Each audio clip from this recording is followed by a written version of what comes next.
Hello guys, welcome to edu Ankuran. मैं हूं आपका दोस्त अश्विनी कुमार और मैं आज के इस वीडियो में कंप्यूटर का जो इनपुट डिवाइस है उसमें भी इनपुट डिवाइस में जो कीबोर्ड है उससे संबंधित जितने भी डिटेल्स हो सकते हैं वो आज के इस वीडियो में आपके सामने रखने जा रहा हूं। तो आइए वीडियो को शुरू करते हैं।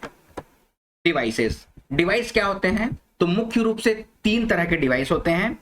पहला होता है इनपुट डिवाइस, दूसरा है आउटपुट डिवाइस और तीसरा है स्टोरेज डिवाइस। तो हम लोग क्या पढ़ रहे हैं अभी? इनपुट डिवाइस के बारे में जानकारी ले रहे हैं। तो आइए देखते हैं इनपुट डिवाइसेस के बारे में। इनपुट का अर्थ होता है निविष्ट या निवेश करना, यानी जब हम किसी चीज को निवेश करते हैं तब उसी को हम लोग इनपुट कहते हैं। इनपुट को हिंदी में क्या कहेंगे? निविष्ट करना या फिर निवेश करना। अच्छा, अब कंप्यूटर की भाषा में कंप्यूटर के संसाधन के लिए जब डेटा या फिर इंफॉर्मेशन को हम लोग निविष्ट करते हैं, प्रोवाइड करते हैं कंप्यूटर में, तो उसी को हम लोग इनपुट कहते हैं। ठीक है, कंप्यूटर में जब संसाधन के लिए डेटा या इंफॉर्मेशन को दिया जाता है तब उसे इनपुट कहते हैं। संसाधन के लिए मतलब किसी कार्य की प्राप्ति के लिए। ठीक है, चलिए आगे बढ़ेंगे। कंप्यूटर को संचालित करने के लिए सर्वप्रथम क्रिया मतलब कि जो काम होता है ना, वो कंप्यूटर को इनपुट करना होता है। कंप्यूटर अगर संचालित कर रहे हैं, कंप्यूटर अगर आप चला रहे हैं, तो उसमें सबसे पहला काम क्या होता है?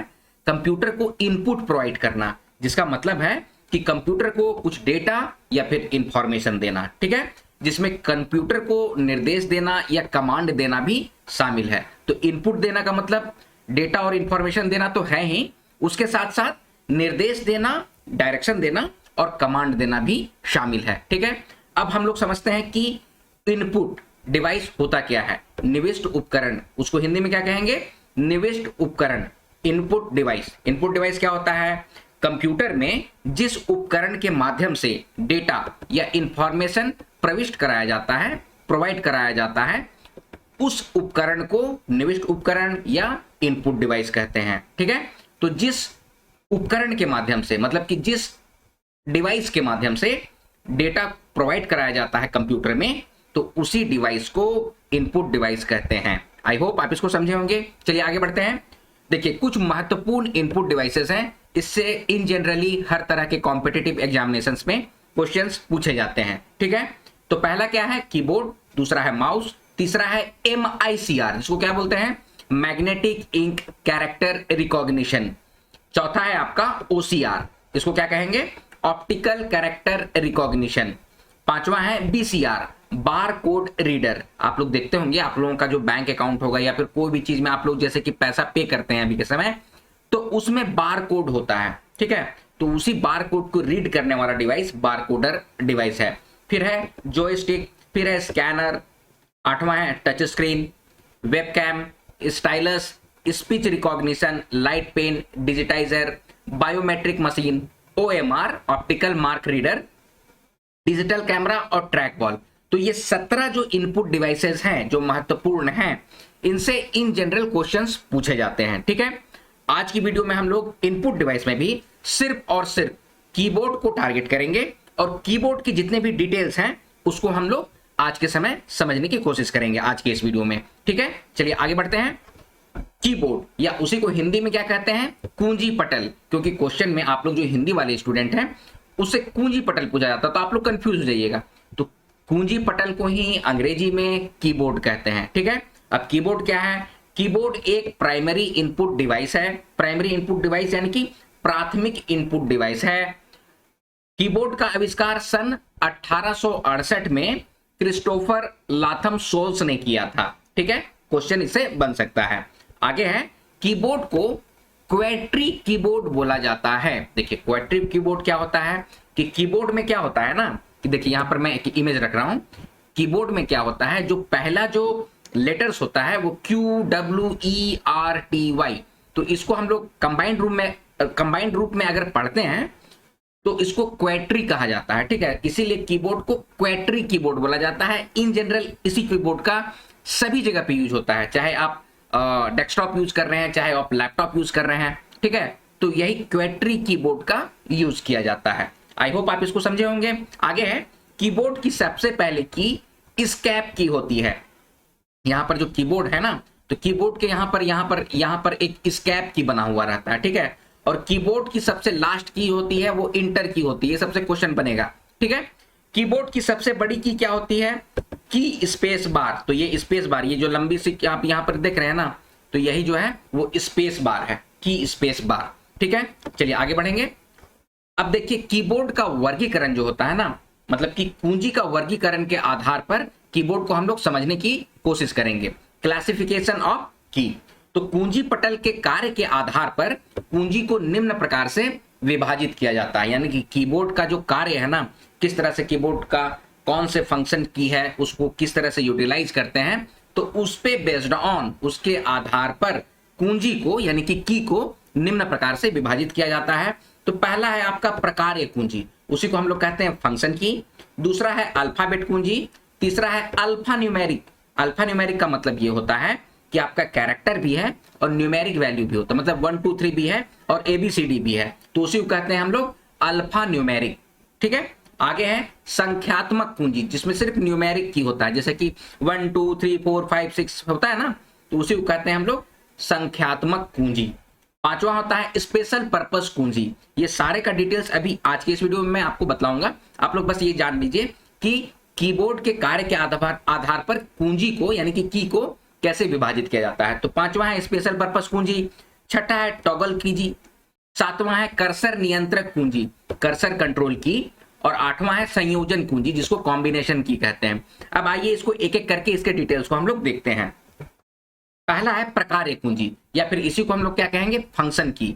तो कुंजी पटल की ऐसी कुंजी, कुंजी पटल का मतलब कीबोर्ड में ऐसा कुंजी यानी कि ऐसा की जो किसी प्रोग्राम के बदलते ही अपना कार्य बदल लेती है, प्रकार कुंजी कहलाती है, ठीक है। तो वैसी कुंजी कीबोर्ड की वैसी की जो प्रोग्राम, जो कंप्यूटर में जो प्रोग्राम चल रहा है, वो जिस तरह से प्रोग्रामिंग चेंज होते जाता है, उसी तरह से फंक्शन की जो होता है ना, वो भी अपना रूप बदलता है, तो उसी को हम लोग कहते हैं फंक्शन की, ठीक है। फंक्शन की जो होता है F1 कुंजी जो होता है ना, वो सहायता के लिए, हेल्प के लिए, और बाद बाकी जितनी भी कुंजी है वो अपना अपना कुछ ना कुछ उसका फंक्शन होता है। तो कुंजी पटल पे यानी कि कीबोर्ड पर प्रकार कुंजी यानी कि फंक्शन की संख्या 12 होती है, जो F1 से लेके F12 तक होती है। क्वेश्चन बन सकता है कि फंक्शन कुंजी की संख्या कितनी होती है, तो 12 होती है, ठीक है।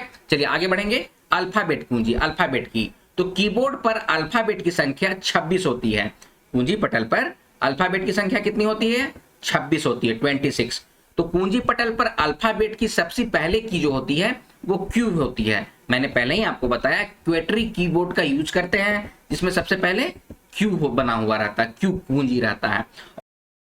और आगे है कुंजी पटल पर अल्फाबेट की सबसे पहली नहीं होगा, यहाँ पे सबसे लास्ट जो सबसे अंतिम की जो होती है ना, वो एम होती है। ये रिपीट हो गया है, ये प्रिंटिंग मिस्टेक है, यहाँ एम होता है। सबसे पहला की क्या होता है? क्यू होता है। और सबसे लास्ट की क्या होता है? एम होता है। संख्यात्मक कुंजी, उसी को न्यूमेरिक की कहते हैं। तो कुंजी पटल पर, कीबोर्ड पर संख्यात्मक कुंजी की संख्या 17 होती है, जो कुछ इस प्रकार से है। 0 से 9 तक होती है, प्लस होती है, माइनस है, मल्टीप्लीकेशन का साइन है, डिवीजन है, नम लॉक है, डेल है और इंटर है। ये टोटल मिला के 17 की होते हैं, ठीक है। आगे है संख्यात्मक कुंजी पटल के दाहिने तरफ होता है। संख्यात्मक कुंजी जो होता है ना, न्यूमेरिक की, वो कीबोर्ड के राइट साइड में होता है। और संख्यात्मक कुंजी पर एरो सिंबल होता है, जो कुछ निम्न प्रकार से है। संख्यात्मक कुंजी 2 पर डाउन एरो होता है, ठीक है, इस तरह का साइन बना हुआ रहेगा। और संख्यात्मक कुंजी 4 पर लेफ्ट एरो होता है, ठीक है, जो कि कुछ इस प्रकार से है। और संख्यात्मक कुंजी 6 पर राइट एरो होता है, ठीक है, जो इस तरह से है। और संख्यात्मक कुंजी 8 पर अप एरो होता है, मतलब कि 2 4 6 8 जो न्यूमेरिक वैल्यू होता है, जो न्यूमेरिक कुंजी होता है, उसमें एरो का साइन होता है, जो कि down arrow, left arrow, right arrow और अप एरो होता है, ठीक है। यहाँ पर एक नोट है कि संख्यात्मक कुंजी को एरो कुंजी के रूप में उपयोग करने के लिए नम लॉक को, नम लॉक जो बटन होता है ना, यहाँ पर आपने देखा ना नम लॉक होता है, तो इस नम लॉक को ऑफ करना पड़ता है, ठीक है। तो और एक इंपॉर्टेंट चीज ये भी बतला दूं कि लैपटॉप में, बहुत सारे लैपटॉप में आप देखिएगा कि इस तरह का नहीं होता है, जो एरो की जो होता है ना, वो सेपरेट प्रोवाइड किया जाता है। तो इस बात को आप लोग दिमाग में रखिएगा। लेकिन अभी भी जो क्वेश्चन बनते हैं या क्वेश्चंस बनेंगे उसमें अगर इस तरह से आता है कि संख्यात्मक पूंजी 2 पर कौन से एरो का मार्क होता है, तो डाउन एरो का मार्क होता है। तो इस तरह से प्रश्न बनेंगे। ठीक है, चलिए आगे बढ़ते हैं। अल्फा न्यूमेरिक पूंजी, ठीक है, अल्फा न्यूमेरिक क्या होता है, जिसमें कि आपका नंबर भी होता है और अल्फाबेट्स भी होते हैं, तो इन दोनों के कॉम्बिनेशन को अल्फा न्यूमेरिक कहा जाता है। आई होप इसको समझे होंगे। आगे बढ़ते हैं। कुंजी पटल यानी कि कीबोर्ड की ऐसी कुंजी जिन पर संख्या के साथ सिंबल होते हैं उसी को अल्फा न्यूमेरिक कुंजी कहते हैं। ठीक है, जिसमें कि संख्यात्मक कुंजी 0 से 9 तक होते हैं और स्पेशल कैरेक्टर कुंजी होते हैं, जैसे प्लस का साइन होता है, माइनस है, डिवीजन है, ये ग्रेटर देन का वैल्यू है, लेस देन का वैल्यू है, क्वेश्चन मार्क है और हैश टैग है, इसको हैश कहते हैं। ठीक है, तो यही होता है अल्फा न्यूमेरिक कुंजी। आगे है टॉगल कुंजी, टॉगल की, तो कुंजी पटल की ऐसी कुंजी जिसके उपयोग से कार्य अपोजिट हो जाता है, उल्टा हो जाता है, तो उसी को टॉगल की कहते हैं। और ये 3 तरह के होते हैं, 3 होते हैं। कौन कौन से होते हैं? पहला होता है कैप्स लॉक, तो इसे ऑन करने पर लेटर्स जो होता है ना कैपिटल लिखे जाते हैं और ऑफ करने पर स्मॉल लेटर में लिखे जाते हैं। जैसे आप किसी भी चीज को अगर टाइप कर रहे हैं और कैप्स लॉक ऑन किए हुए हैं तो सभी कैपिटल लेटर में लिखाने लग जाते हैं, और जैसे ही कैप्स लॉक ऑफ कर देते हैं तो सभी स्मॉल लेटर में लिखाने लग जाते हैं। ठीक है, चलिए आगे बढ़ेंगे। नम लॉक, तो नम लॉक क्या होता है? ये संख्यात्मक कुंजी के उपयोग के लिए इसका उपयोग होता है। अभी हम लोगों ने पिछले स्लाइड में देखा कि नम लॉक अगर ऑफ कर देते हैं तो आपका एरो की यूज कर सकते हैं, अप डाउन राइट लेफ्ट, वही नम लॉक ऑन हो जाता है तो आप लोग न्यूमेरिक वैल्यू जो है 1 2 3 4 5 6 7 8 9 9 ही वैल्यू होता है, 0 से लेकर 9 तक, उन सभी न्यूमेरिक वैल्यूज का, न्यूमेरिक कीज का यूज कर सकते हैं। और तीसरा होता है आपका स्क्रॉल कुंजी। स्क्रॉल की जो होता है वो स्क्रॉलिंग ऑन या ऑफ करने के लिए होता है। जैसे कि आप मान लीजिए कि कोई 100 पेजेस का पीपीटी बनाए हुए हैं या 100 पेजेस का आपका एक्सेल सीट है, तो उसमें हम लोग स्क्रॉल करते हैं, स्क्रॉल बटन अगर करेंगे ना तो ऊपर से लेके नीचे तक जाते हैं, तो उसी को कहा जाता है स्क्रॉलिंग। ठीक है, या तो ऊपर से लेके नीचे तक जाते हैं या नीचे से लेकर ऊपर तक जाते हैं, तो उसी को स्क्रॉलिंग कहा जाता है। ठीक है, तो स्क्रॉलिंग कुंजी का काम क्या है? स्क्रॉलिंग ऑन या ऑफ के लिए उपयोग होता है। स्क्रॉलिंग मतलब क्या हो गया वो मैंने आपको बता दिया कि ऊपर से लेके, अगर मान लीजिए 100 पेजेस का एक्सेल सीट है तो ऊपर से लेके नीचे तक आप आ रहे हैं तो उसी को कहते हैं स्क्रॉल करना। आई होप इसको आप समझे होंगे। आगे है स्पेशल पर्पस कुंजी। स्पेशल पर्पस की क्या है कि कुंजी पटल की ऐसी कुंजी जो किसी विशेष उद्देश्य की पूर्ति के लिए उपयोग किया जाता है उसी को स्पेशल पर्पस कुंजी कहते हैं। अब स्पेशल पर्पस की जो है वो निम्न प्रकार के हैं। कौन सा है? पहला है पावर की। ठीक है, इसका क्या उपयोग है? कंप्यूटर को शट डाउन करने के लिए, कंप्यूटर को बंद करने के लिए पावर की का यूज किया जाता है। दूसरा है स्लिप की, यानी कि स्लिप कुंजी। इसका क्या उपयोग है? तो कंप्यूटर को पावर सेविंग मोड में करने के लिए इसका उपयोग किया जाता है। ठीक है, आगे है प्रिंट कुंजी, क्या ना, प्रिंट स्क्रीन, मतलब कि प्रिंट का जो स्क्रीन की जो होता है ना, प्रिंट स्क्रीन लेते हैं। जैसे अभी मैं जो आपको पढ़ा रहा हूं ये एक स्क्रीन है। ठीक है, तो इसका अगर मुझे स्क्रीनशॉट लेना है, ठीक है, तो उसी के लिए प्रिंट स्क्रीन की का यूज किया जाता है। ठीक है, स्क्रीनशॉट लेने के लिए। फिर अगला है विंडोज की। तो विंडोज की का क्या यूज है? कंप्यूटर के स्टार्ट मेन्यू को शुरू करने के लिए विंडोज की का यूज करते हैं। ठीक है, चलिए आगे बढ़ेंगे। पॉज और ब्रेक की होता है, इसका उपयोग किसी भी प्रोग्राम को खत्म करने के लिए, टर्मिनेट करने के लिए उपयोग किया जाता है। ठीक है, तो ये सारे हैं स्पेशल पर्पस की। चलिए आगे बढ़ेंगे। कर्सर नियंत्रक कुंजी। ठीक है, कर्सर कंट्रोल की। तो कर्सर नियंत्रक कुंजी जो है वो 2 प्रकार का होता है। पहला क्या होता है? एरो की होता है, और दूसरा क्या होता है? नेविगेशन की होता है। ठीक है, पहला क्या होता है? एरो की होता है, जो कि 4 प्रकार का होता है। लेफ्ट होता है, राइट होता है, अप होता है, डाउन होता है। ठीक है, और दूसरा टाइप जो होता है वो नेविगेशन कुंजी होता है। नेविगेशन का मतलब होता है एक जगह से दूसरे जगह में प्रवेश कर जाना। ठीक है, नेविगेट करना मतलब घुस जाना, कहते हैं ना कि एक जगह से दूसरे जगह में घुस गए, तो उसी को कहते हैं नेविगेशन कुंजी। ठीक है, तो ये कौन कौन सा होता है? पहला होता है इंड, दूसरा होता है होम, तीसरा होता है पेज अप, फिर होता है पेज डाउन, स्पेस बार और फिर टैब। तो इस सब का जो है उपयोग है इसका अपना अपना। जैसे कि कोई पेज है, 100 पेजेस है, तो अगर इंड बटन आप डाले तो अगर आप दूसरे पेज या तीसरे पेज में है तो सीधे 100 पेजेस में चले जाइएगा, लास्ट पेज में चले जाइएगा, तो इंड बटन का वही यूज है। मान लीजिए कोई पेज आप ओपन किए हुए हैं एक्सेल शीट में या फिर किसी भी चीज में, तो बीच में अगर पेज के और आपको एकदम ऊपर चले जाना, फर्स्ट पेज में आना है, तो होम बटन पे डालिएगा तो उसका जो पहला पेज है वो ओपन हो जाएगा। ठीक है, पेज अप का मतलब होता है किसी भी पेज में ऊपर की ओर जाना। ठीक है, पेज डाउन का मतलब होता है पेज डाउन बटन अगर प्रेस करते हैं तो कोई पेज अगर आप ओपन किए हुए हैं तो पेज डाउन की ओर मतलब कि निचले पेज में आप चले जाइएगा। स्पेस बार जो होता है वो स्पेस प्रोवाइड करता है, उसके लिए इसका यूज होता है। और टैब से क्या होता है, अगर आप 2-3 प्रोग्राम ओपन किए हुए हैं तो टैब का यूज करके एक से दूसरे में नेविगेट किया जाता है। तो ये जितने भी हैं वो नेविगेशन की में आते हैं। ठीक है, तो कर्सर नियंत्रक कुंजी 2 तरह के हुए, एरो की और नेविगेशन की।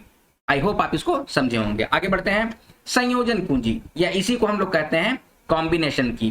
तो कॉम्बिनेशन की क्या है, कुंजी पटल की ऐसी कुंजी जो अपना कार्य किसी दूसरी कुंजी के साथ मिलकर करती है, जिनका कोई एकल उपयोग नहीं होता, सिंगल यूज नहीं होता है, उसी को संयोजन कुंजी या फिर कॉम्बिनेशन की कहते हैं। तो कीबोर्ड में ऐसी कुंजी जो अपना कार्य किसी दूसरे की के साथ मिलकर करती है, उसी को हम लोग कॉम्बिनेशन की कहते हैं। अब कॉम्बिनेशन की जो है कुंजी पटल पर 3 होते हैं। कॉम्बिनेशन की कुंजी पटल पर यानी कि कीबोर्ड पर 3 होते हैं। कौन कौन सा, अल्ट होता है जिसको अल्टरनेट कहा जाता है, कंट्रोल होता है CTRL इस तरह का बटन होगा, और एक शिफ्ट बटन होता है। तो ये जो होते हैं वो एकल, अपना इसका कोई यूज नहीं है, किसी दूसरे बटन का यूज करके, ठीक है, इससे कार्य सिद्ध किया जाता है, अपना कार्य को एग्जीक्यूट किया जाता है। जैसे कि अल्ट कुंजी एक कंप्यूटर कीबोर्ड पर परिवर्तन के लिए उपयोग किया जाता है। ठीक है, तो इस प्रकार अल्ट कुंजी एक संशोधक कुंजी है जिसका उपयोग शिफ्ट कुंजी के साथ समान तरीके से किया जाता है। तो अल्ट कुंजी कंप्यूटर या कीबोर्ड का पर परिवर्तन करने के लिए, प्रयोग करने के लिए इस कुंजी का यूज किया गया है। जैसे कि मैं आपको बता दूं कि अगर आप अल्ट और टैब प्रेस कीजिएगा तो मान लीजिए कि कंप्यूटर में 2-3 पेजेस ओपन है, तो एक पेज से दूसरे पेज में आप नेविगेट कर जाइएगा। ठीक है, तो इसका उपयोग जो होता है ना वो शिफ्ट की तरह ही होता है, और कर्सर को स्क्रीन से हटाने के लिए भी अल्ट कुंजी का उपयोग किया जाता है। तो ये है आपका संयोजन कुंजी। तो दोस्तों ये है कीबोर्ड से रिलेटेड जितने भी डिटेल्स वो आज की इस वीडियो में मैंने आपके सामने रखा गया है। इससे अक्सर प्रश्न पूछे जाते हैं, इससे रिलेटेड जितने भी महत्वपूर्ण प्रश्न बनेंगे उसको MCQ के फॉर्म में अगले वीडियो में एडू अंकुरन चैनल के माध्यम से आपको प्रोवाइड कराया जाएगा। ठीक है, आज का वीडियो अब यहीं पर समाप्त करता हूं। वीडियो अगर पसंद आया तो वीडियो को लाइक कीजिए, शेयर कीजिए, अपने सजेशंस कमेंट बॉक्स में कमेंट कीजिए, और इसी तरह की वीडियोस पाने के लिए एडू अंकुरन चैनल को सब्सक्राइब कीजिए। मिलते हैं अगले वीडियो में, तब तक आप लोग अपना ख्याल रखिए। जय हिंद।